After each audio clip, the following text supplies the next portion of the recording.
Hello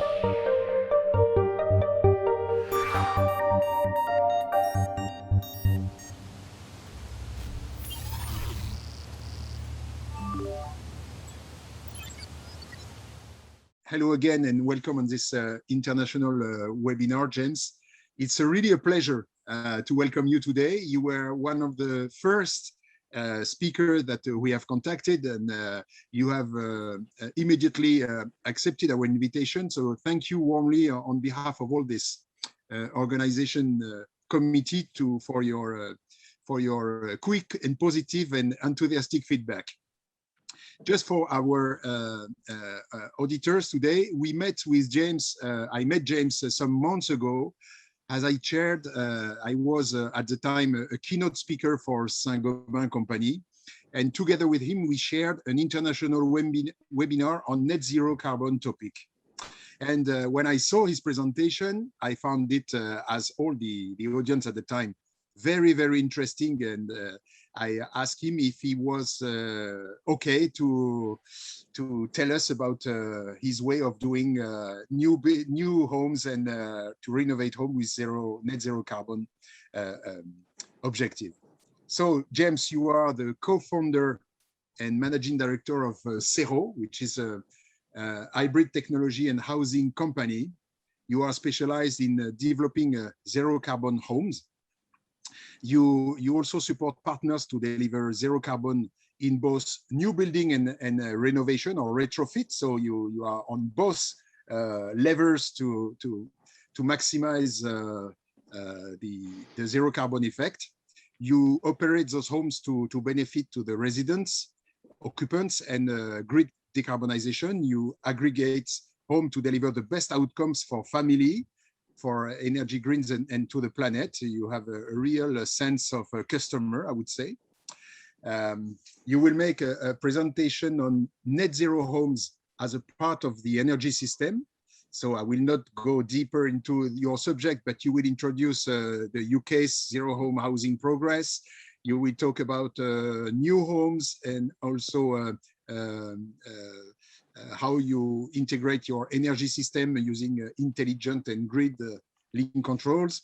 You will also talk about an overview of an approach with the Welsh government on renovation and retrofitting, which is very interesting too, and your approach on, let's say, customer experience and home comfort service model that you implement through Zero. So I think that's it for your presentation. And James, now the floor is yours. Thank you very much, and thank you for the invitation to speak. I promise I won't talk about the rugby. I think we both have heartbreak on that one. Okay, I'll just share my screen. Good afternoon. Good afternoon. Thank you very much for the invitation to speak to you all. I'm James Williams, and as Frederic said, co-founder and CEO of Zero. A brief background on myself. I actually I was originally an engineer in the automotive sector. I then moved into renewable energy project development, working for a development business looking at onshore wind and biomass-fired power stations across the UK. And it was during the business development for that company that I was looking at district heating and grid scale battery storage, and time again kept on coming up against the opportunity that housing represented. And it was back in 2017 that I left that company to start Zero. And our goal is really to accelerate the transition to zero carbon for both the homes that exist already and the homes that we build new today, but also to focus very much on what it means to the customer. And quite often the customer and the resident is a forgotten part of decarbonisation. So as I said, I'm based here and talking to you now from South Wales, which is where we're based. So we are a technology business, but we're operating right across construction and operation in order to deliver the outcomes that we want. I'm not specifically the building expert in Zero. Like I said, I've come from the energy side. My co-founder is an architect, which brings that real experience of buildings and energy together. We're also a certified B Corporation, trying to solidify that message that our business is there for people and for planet. So very, very pleased to get that earlier this year. A quick overview of how we operate. We have what we call our projects part of the business, where we partner with housing associations, housing providers, house builders, in order to get them to net zero. We also have what we call our Cero Life. That's our customer model. That's our comfort service. And I'll tell you a little more about that later on. And we have our own development, a separate company, but we have our own development business, because there's no better way to tackle the house building sector than to try and do it yourselves. And that's a small but growing business that is doing some great things here in Wales. And I've got a little slide. It's not really the focus of this presentation, but we are developing our first 35 home scheme in South Wales called Park Hadau. And if you want any more information on that, there's a web address there. But this project has everything that we want to see in a new housing development: placemaking, biodiversity, community, zero carbon, sustainable materials.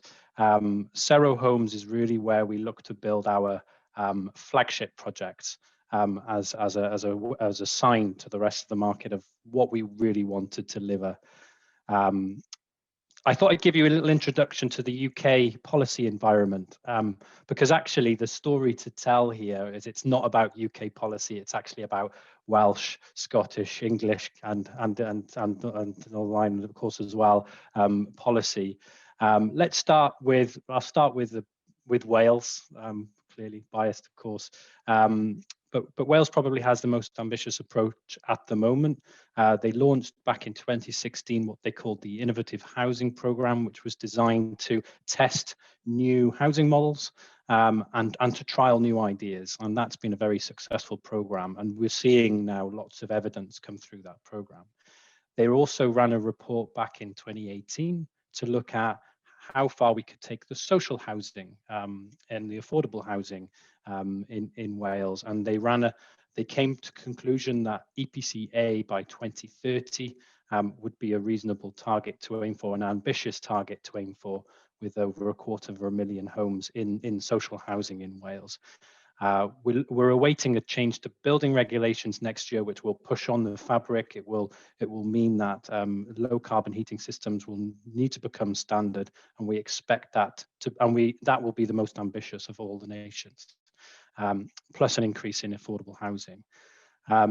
Scotland is kind of in the middle, already pushing building standards above England, but not quite as much as Wales. Has some good government funded schemes around retrofit and eco measures, is also focusing on heat networks as well. And then that brings us to England, which is the biggest, clearly the largest number of homes in the UK are within England. The government is trying to really push house building, and that puts a lot of pressure from the current developers on the policymakers to not change so much, because there is the business model clearly has to continue to deliver homes, and there is a conflict there with net zero, which we must address.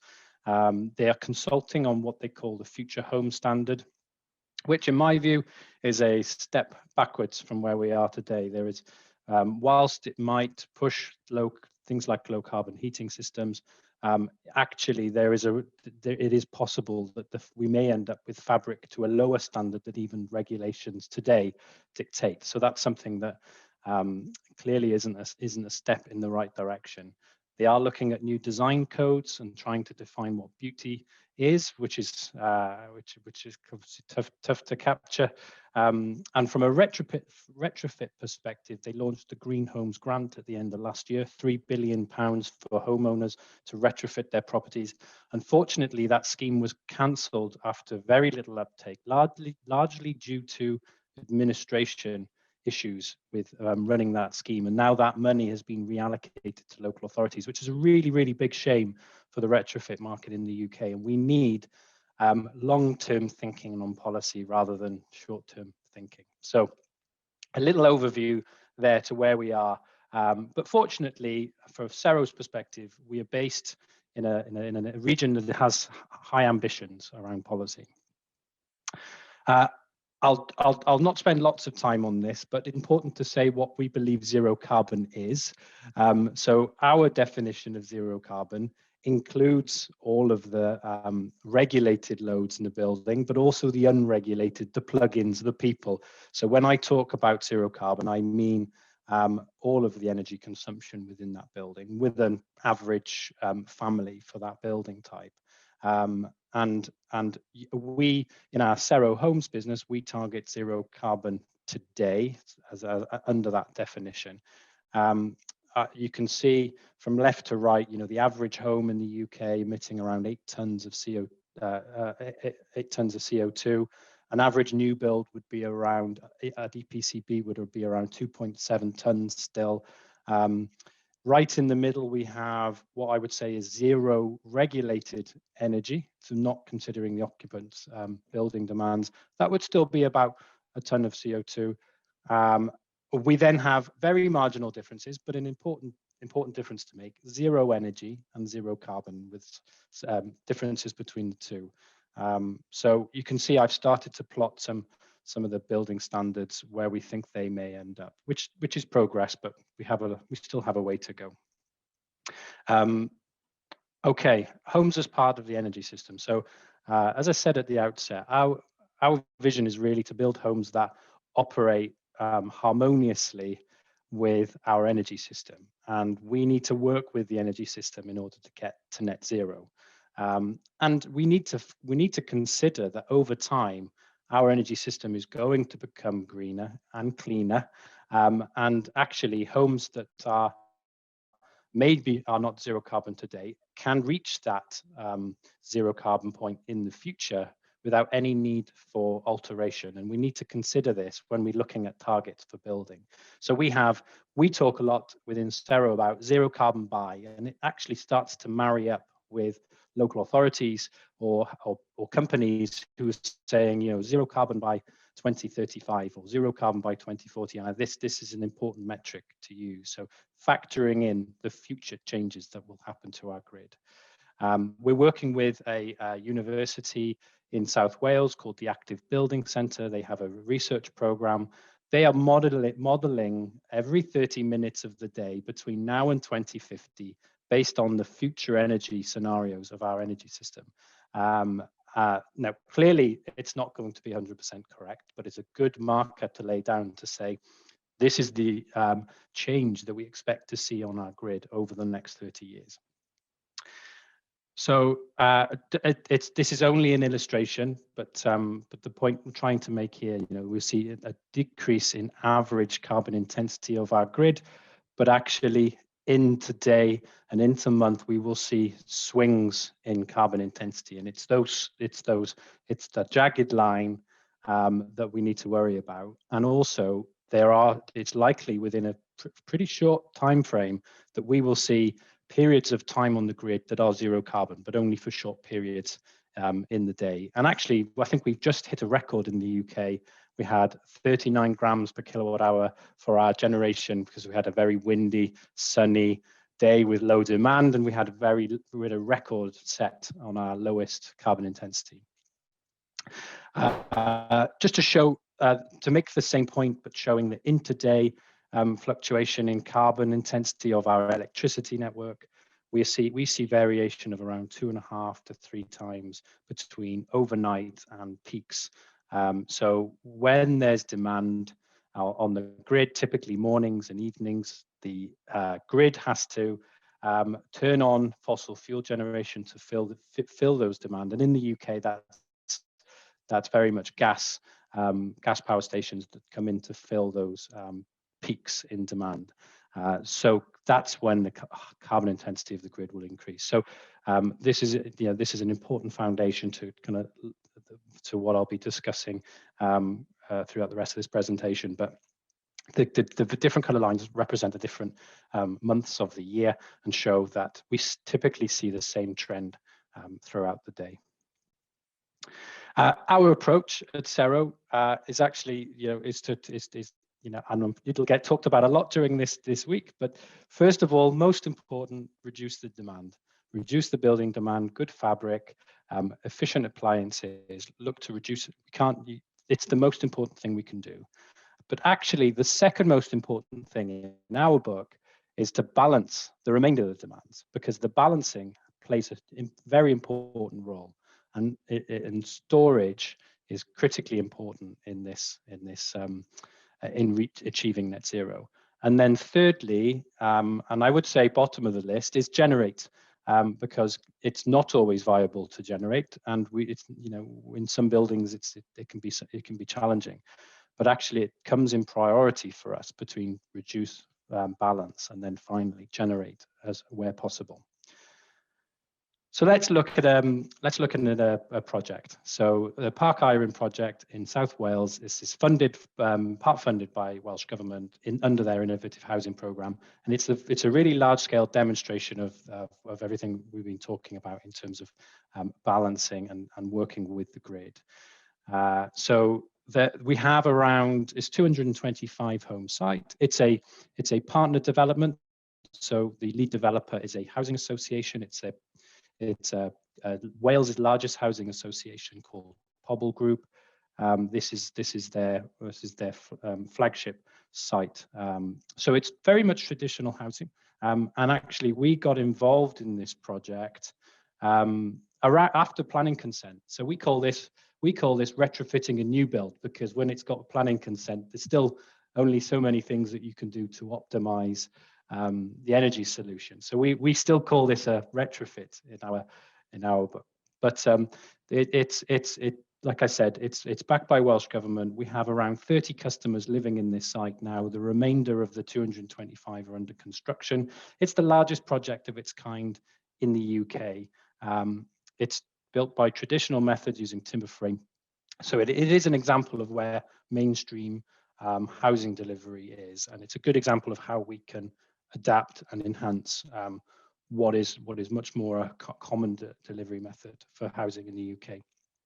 So to talk a little bit about the technology. So we have ground source heating, where we have individual heat pumps but linked to shared ground arrays with 170-meter deep boreholes. We have lithium-ion battery storage by Sonnen installed within these properties. These three-phase power might not, for much of the audience, might not be anything, but for the UK, we have pretty much an entire network of residential users on single phase. So this is a three-phase pilot for the UK. We have, as you saw from the photo, integrated photovoltaics, 22 kilowatt vehicle charging as standard on every single property. We're also using intelligent hot water storage. There's a technology called Mixergy in the UK, and that's running in a clever model around storage of hot water. It has what we call our building energy engine, developed in collaboration with Passive Systems in the UK, which is the bee. Bees are, of course, essential to our survival. So every one of our properties has the Cero bee, and the customer is using our controls and user interface. So we've been involved in this project since 2017, and it wasn't until the end of last year that we started to have our customers move in.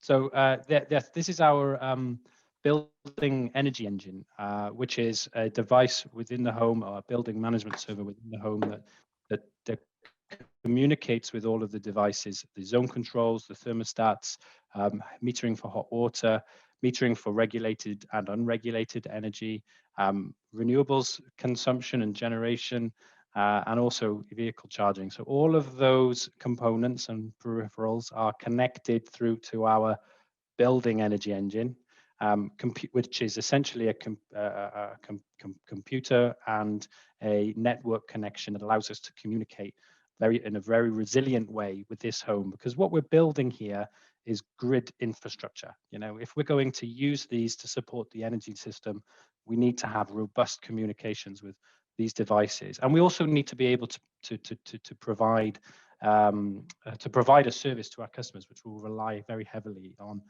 good quality data from our homes. So customer experience. So without our involvement here, Cero would have, so the customer would have had to download maybe 5 or 6 mobile applications just to run this home. So we have a single user interface that is completely technology agnostic. We ask the customer to set their heating preferences, to set their hot water preferences, how many miles they're going to drive in their car, and they can contact us to do that remotely, or they can do it through our app or dashboard. And that's it. And when that is, that sets their plan, and then we deliver their plan for them. And we guarantee that we give them their comfort. We say to the customer, that they save money, they save time and convenience, and they're helping to save the planet at the same time. And importantly, we don't communicate with them in kilowatts. We talk about comfort and the cost of comfort. Because, and this is just another example of the things that we are doing for that customer. So they subscribe to comfort, and we do 3 things. We purchase the energy for them from a regulated energy supplier. We use intelligence to balance their energy demands across the day, and we have the customer service and customer experience side as well. So talk about electricity. Dynamic electricity pricing. So this is a typical profile for the UK. It changes every day, of course, but it tends to follow the same profile where there's a very high peak where we see transmission network charges and distribution charges at the peak times, which is typically around 4 to 7 p.m. And essentially now we have homes that can avoid this peak through optimization. But we want to guarantee that to the customer that they get the comfort, the temperatures, and the hot water that they need. So to compare us to a car, the customer now in a modern car, they're pushing the throttle, and we're the engine management system working out when to put the fuel in and how much. And the good thing is low carbon electricity, low cost electricity is typically aligned with low carbon electricity as well. And quite often electricity pricing will also go negative. And that's an opportunity to use energy within the home and soak up the excess renewables. And in the UK, we have a huge strategy around wind generation, but we still see big problems with curtailment of peak wind generation when there's not enough demand. And it's at that moment that we need to charge all the cars, heat all the hot water tanks, charge all the batteries, and for the customers to be paid for providing that support. And that's what we're doing through this model. Just to give a little overview of pricing, you see that the top line, that's the sort of average for a 3-bed home in the UK. A new home would still be somewhere around £1,100 a year. On a fixed tariff, we're seeing around a 10% saving, although I will say that's been through a winter and we've been in lockdown. So it's not a normal circumstance, not normal circumstances. This data has been generated over the winter. But even so, we've seen 45% saving by using dynamic pricing tariffs at that site, and that's all electric as well. So, and that includes the cost, which is shown there in orange, the cost of running the system, our charge in operating the system for the customer.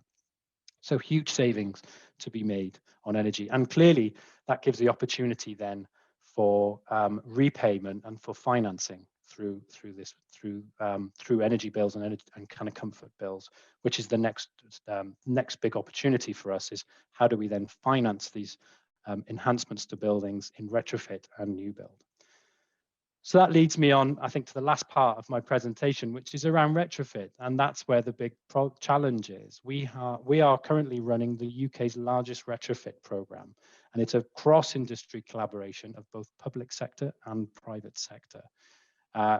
Lots of organisations involved. Many of them are registered the social landlords, social housing providers.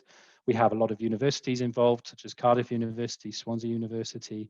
We have some organisations such as the Green Finance Institute, energy suppliers as well. This collaboration is one that we pulled together last year, and we lead on this project on behalf of the Welsh Government.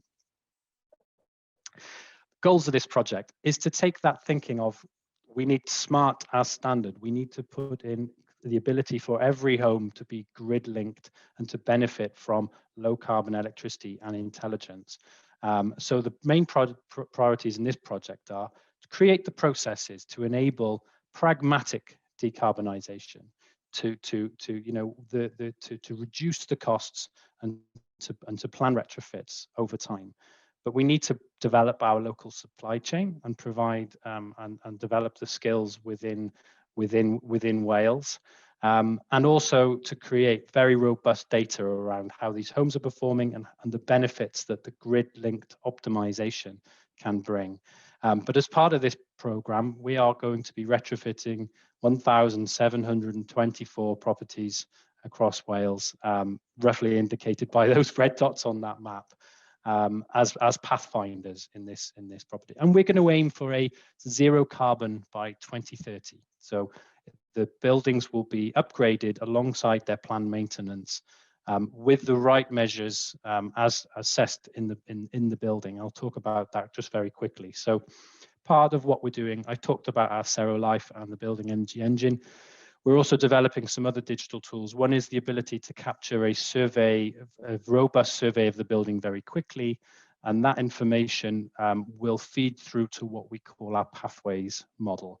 So for every home, and we take an approach that every home needs to be assessed, we will be plotting a pathway, and that will be the measures that are appropriate to that building, and we'll allow the landlord to choose. It might be fabric, it might be adding storage, but we will quantify the outcome over time to provide that important zero carbon by date in the future. So it allows the landlord to plan and to plot their journey to net zero efficiently for large numbers of their housing stock. We also provide some commissioning, and you can see on there, there's a few other tools like our ability to remotely operate these homes. And finally, I think I have a minute left. So just some of the three takeaways that I would give. So first of all, we need to be talking about zero carbon by. I know I've said it a few times, but we need to be thinking about that future benefit that energy system decarbonisation brings as part of the journey to what we do with our homes, and we need to make them intelligent. So the second point is around balance. When energy is used is as important as how much is used, and we really need to consider all of the energy demands: space heating, hot water, electricity consumptions, including plugins, and we need to carefully consider the role for storage in getting to net zero. And lastly, or shouldn't be last, I should have put it first really, but customer first. Net zero has to feel like an improvement, progress. Generating data from homes and operating them for customers should be something that is seen as an improvement. So everybody wants it. But I think prioritizing that end user is a really important thing to do now as we see so much technology innovation and changing and differing technical solutions on the ground. And thank you, merci.